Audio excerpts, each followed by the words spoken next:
So, tonight's theme is horror stories in school. And wow, that topic never gets old. There's just something about dark hallways and creaky floors that sends chills down your spine. Totally. And when someone says there's a classroom that's been locked for years, you know something creepy went down. Yeah, like that story about the room on the third floor.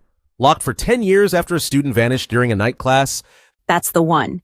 They say no one dares to go near it, but the lights still flicker inside, on their own.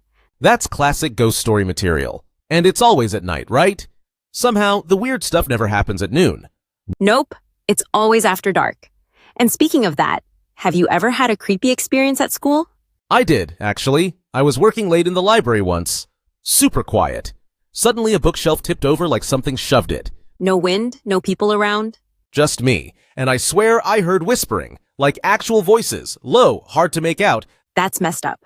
What did you do? I ran. I grabbed my stuff and ran.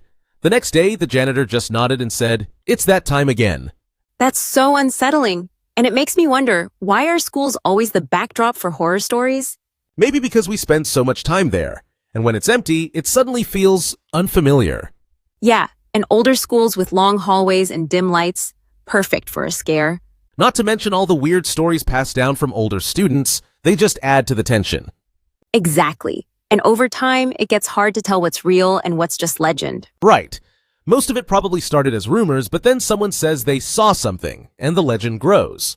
But some events do have actual witnesses, like your library story. True, but even then, it's hard to say what really happened. Fear plays tricks on the mind. Still, I'm not staying late by myself ever again, just in case. Smart move.